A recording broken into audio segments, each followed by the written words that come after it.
नमस्कार दोस्तों, स्वागत है आपका इंडियन स्टडी के हिंदी यूट्यूब चैनल में। दोस्तों, जैसा कि आप लोग जानते हैं, डेली बेसिस पर आप लोग की रीजनिंग की क्लास चल रही है और ये सैटरडे, संडे और मंडे को शायद नहीं हो पाती क्योंकि उस टाइम मैं टॉपिक वाइज करंट अफेयर्स डालता हूं। तो आई होप आप लोग ने करंट अफेयर्स भी देख रहे होंगे। जैसे कि मैंने अभी स्वच्छ सर्वेक्षण डाला था, उसके बाद मैंने क्या डाला था, तो उसके बाद मैंने आप लोगों के लिए जो राजीव गांधी खेल रत्न अवार्ड थे यानी कि नेशनल स्पोर्ट्स अवार्ड थे वो भी डाले थे। तो आप लोग ने यदि अभी तक वो वीडियो नहीं देखा है तो फ्रेंड्स जाकर उसको देखिए। फिलहाल पढ़ते हैं। हमारा पहला क्वेश्चन क्या है? सभी बच्चे शिक्षार्थी हैं और सभी शिक्षार्थी जवान हैं। कथन के लिए उपयुक्त आरेख चुनिए। सभी बच्चे शिक्षार्थी हैं, तो ये बच्चे हो गए। ये क्या है? शिक्षार्थी यानी कि टीचर हैं। अब क्या बोला है? सभी शिक्षार्थी जवान हैं, यानी कि सभी शिक्षार्थी क्या होगा? मिलिट्री। तो बताइए यहाँ पर कौन सा मैच कर रहा है? तो ऑप्शन सी यहाँ पर बिल्कुल सही आंसर हो जाएगा। दूसरा क्वेश्चन क्या है? नीचे दिए गई सारणी के आधार पर संख्या 1528 के लिए उपयुक्त समूह चुनना है। तो 1528 के लिए तो 1 के लिए अल्फा हो गया है, 5 के लिए एन हो गया है, 2 के लिए बीटा हो गया है, 8 के लिए ये हो गया है। तो क्या हो जाएगा? अल्फा, एन, बीटा और ये। तो अल्फा, एन, बी और ये। तो ऑप्शन बी यहाँ पर बिल्कुल सही आंसर हो जाएगा। नेक्स्ट क्वेश्चन, दिए गए विकल्पों में से वह शब्द ढूंढिए जो निम्नलिखित शब्द के अक्षरों से नहीं बन सकता है। अब इंफ्रास्ट्रक्चर से क्या नहीं बन सकता है? तो ये तो बिल्कुल सिंपल क्वेश्चन है, हर कोई बता देगा। सब बोल देंगे सर ऑप्शन बी यानी कि चार्टर नहीं बनेगा। नेक्स्ट क्वेश्चन, एक विद्यालय में हमेशा होता है भवन, खेल का मैदान, विद्यार्थी या कक्षा। तो जब तक विद्यार्थी नहीं होंगे ना तो विद्यालय नहीं कहलाएगा, यानी कि ऑप्शन सी यहाँ पर बिल्कुल सही आंसर हो जाएगा। क्या रेलवे को अपने कर्मचारियों को फ्री पास देना अविलंब बंद कर देना चाहिए? अब ये कथन और तर्क दिए गए हैं, यहाँ पर आपको देखना है कि आपकी सोच क्या बोलती है। तो तर्क पहला क्या दिया है? नहीं, कर्मचारियों को फ्री यात्रा करने का अधिकार है। दूसरा, हाँ, यह रेलवे को बेहतर सुविधा देने में मदद करेगा। अब आपको ऑप्शन दिए गए हैं। तर्क एक दिया गया है, ऑप्शन ए में क्या बोला गया है? तर्क एक मजबूत है। ऑप्शन दो में क्या बोला गया है? तर्क दो मजबूत है। ऑप्शन सी में ना तो तर्क एक और ना ही तर्क दो मजबूत है। और जबकि डी में क्या है? तर्क एक और दो तर्क दोनों ही मजबूत हैं। तो देखिए, अगर यहाँ पर देखा जाए तो ये दोनों ही जो है ना वो कमज़ोर हैं, क्योंकि देखिए अब पास देना यदि अविलंब बंद कर देंगे तो बहुत सारी चीज़ होती है, जैसे अथॉरिटी होती है। अब काम से जाना है तो ये तो बिल्कुल हो नहीं सकता कि फ्री यात्रा करने का अधिकार नहीं है, तो ये तो हो ही नहीं सकता। दूसरा, हाँ, ये रेलवे को बेहतर सुविधा देने में मदद करेगा, तो ऐसा भी नहीं है। कभी कभी हमारे लिए ये बेहतर सुविधा की जगह असुविधाजनक हो जाएगा। तो यहाँ पर ऑप्शन डी बिल्कुल ऑप्शन सी बिल्कुल सही आंसर हो जाएगा। अब फिर से कथन और तर्क का दिया गया है। क्या बोला गया है कि अब भारत में सभी व्यावसायिक शिक्षा देने वाले कॉलेजों को स्वरोजगार को बढ़ावा देने के लिए खुद का सिलेबस या पाठ्यक्रम का विकास करना चाहिए। तर्क क्या है?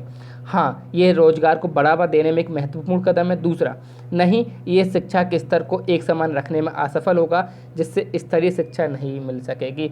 अब ये तो आप लोग खुद बता दोगे कि सर इसमें जो तर्क एक है ना वो क्या मजबूत है या फिर अमजबूत है। तो देखिए फ्रेंड्स, इसमें अब क्या हो सकता है? तो देखिए, यह रोजगार को बढ़ावा देने में एक महत्वपूर्ण कदम होगा, बाकी में ये एक महत्वपूर्ण कदम होगा। तो ऑप्शन ए यानी कि तर्क एक हमारे हिसाब से मजबूत होगा।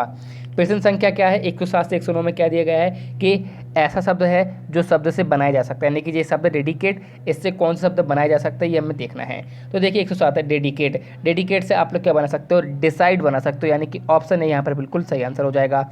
एरिस्टोक्रेटिक, इस शब्द से क्या बनाया जा सकता है? तो एरिस्टोक्रेटिक से आप स्टैटिक शब्द बना सकते हो, यानी कि ऑप्शन बी यहाँ पर बिल्कुल सही आंसर हो जाएगा। करेस्पॉन्डिंग शब्द है, करेस्पॉन्डिंग शब्द से आप क्या बना सकते हो? तो डिस्क्रीन, यानी कि ऑप्शन इसका बिल्कुल सही आंसर हो जाएगा। रमेश अपनी कार से 4 किलोमीटर पूर्व की ओर गया, फिर बाईं ओर मुड़कर 6 किलोमीटर गया। वह फिर अपने बाईं ओर मुड़ा और 4 किलोमीटर गया। रमेश अपने प्रारंभिक स्थान से कितने किलोमीटर की दूरी पर है? सबसे पहले वह अपने कार से 4 किलोमीटर पूर्व गया, तो ये 4 किलोमीटर चल गया है। फिर बाईं ओर मुड़कर 6 किलोमीटर गया। अब बाईं ओर मुड़ा है तो यानी कि ऊपर गया होगा 6 किलोमीटर। वह फिर अपनी बाईं ओर मुड़ा और 4 किलोमीटर, यानी कि यहाँ पर आ गया फिर से वो। अब वो क्या बोला है? रमेश अपने प्रारंभिक स्थान से कितने किलोमीटर की दूरी पर, तो ये कितने किलोमीटर की दूरी हो गई? 6 किलोमीटर की दूरी हो गई। ममता पश्चिम की ओर 14 मीटर चलती है, फिर दाईं ओर मुड़कर 14 मीटर चलती है और तब अपने बाईं ओर मुड़कर 10 मीटर चलती है, फिर बाईं ओर मुड़कर वह 14 मीटर चलती है। चलिए चलाते हैं। ममता पश्चिम की ओर 14 मीटर चली, ये 14 मीटर चल गई, फिर दाईं ओर मुड़कर 14 मीटर चली तो ये 14 मीटर चल गई और तब अपने बाईं ओर मुड़कर 10 मीटर चलती है तो ये 10 मीटर चल गई अपने बाईं ओर मुड़कर, फिर बाईं ओर मुड़कर 14 मीटर चली तो ये 14 मीटर फिर से चल गई है। तो अब पूछा गया है उसके प्रारंभिक प्रस्थान बिंदु और उसकी वर्तमान स्थिति में सबसे कम दूरी क्या है। तो 14 ये है, 10 ये है, तो यानी कि 24 होना चाहिए यहाँ पर आंसर। तो ऑप्शन से यहाँ पर बिल्कुल सही आंसर हो जाएगा। दी गई अक्षर श्रृंखला के खाली स्थानों पर क्रम से रखने पर निम्नलिखित में से कौन सा अक्षर समूह से पूरा करेगा, यानी कि 112 का हमें आंसर बताना है, क्या सही आंसर हो जाएगा। तो देखिए हम पहला ऑप्शन उठा के रखेंगे सी, फिर हमने क्या रखा उसकी जगह, खाली स्थान की जगह ए रखा, हम पहला ऑप्शन उठा के देख रहे हैं। फिर सी बी सी, खाली स्थान की जगह फिर सी रखा, फिर क्या है ए सी बी, फिर ये देखिए सी, फिर खाली स्थान है उसकी जगह हमने ए रखा, फिर क्या है सी, फिर खाली स्थान है उसकी जगह हमने सी रखा और फिर क्या है बी है। तो अब पढ़ते हैं सी ए सी बी सी, अभी देखिए सी ए सी बी सी ए सी बी सी ए सी बी, यानी कि यहाँ पर जो आंसर हो जाएगा ऑप्शन ए बिल्कुल सही आंसर हो जाएगा, क्योंकि एक हमको श्रृंखला मिल रही है। प्रश्न संख्या 113 114 में क्या है, हमें लुप्त पद ज्ञात करना है। देखिए 5760 से डायरेक्ट 960 हुआ है, यानी कि यहाँ पर कहीं ना कहीं डिवाइड हो रहा है। 960 से क्वेश्चन मार्क से 48 से 16 और 16 से 8। तो 5760 में यदि हम लोग 6 से डिवाइड करिए डिवाइड, 6 नाम 54, 3 बचा 6 चिंग 36 यानी कि 960 ये हो रहा है। अब 960 में 6 से डिवाइड करिए आप, तो देखिए 6 कम 6 6 चिंग 36 यानी कि 160 होना चाहिए। तो यहाँ पर ऑप्शन सी बिल्कुल सही आंसर हो जाएगा। अब यहाँ पर देखिए 3 15 35 63, यानी कि यहाँ पर या तो ऐड हो रहा है या फिर मल्टीप्लाई हो रहा है। देखते हैं 3 और 15 में अंतर कितने का है, तो आप बोलोगे सर 12 का है। 15 और 35 में अंतर कितने का, आप बोलोगे सर 20 का है। 35 और 63 में अंतर कितने का, आप बोलोगे सर 28 का है। अब यहाँ पर क्वेश्चन मार्क हमें पता नहीं है। अब इन दोनों में अंतर देखिए कितने का है, 8 का है। इन दोनों में अंतर कितने का है, 8 का है। ऐसे ही इसमें 8 का अंतर होगा, तो 28 में दे आप लोग 8 जोड़ोगे तो कितना होगा, 36 होगा। अब यहाँ पर 28 था तो 36, यानी कि 63 में आप 36 जोड़ दीजिए। अब 63 में आप 36 जोड़ोगे तो आपको क्या मिल जाएगा, तो जोड़ दीजिए भैया 63 में 36, तो क्या मिल जाएगा 99 मिल जाएगा, यानी कि ऑप्शन सी इसका बिल्कुल सही आंसर हो जाएगा। वह संख्या बताइए जो सामान्य गुण न होने के कारण उक्त समूह से संबंधित नहीं है। 169 देखिए वर्गमूल है, 289 वर्गमूल है, 361 वर्गमूल है या नहीं है, तो आप बोलोगे सर नहीं है। 442 484 729, तो यहाँ पर जो सही आंसर हो जाएगा यानी कि 442।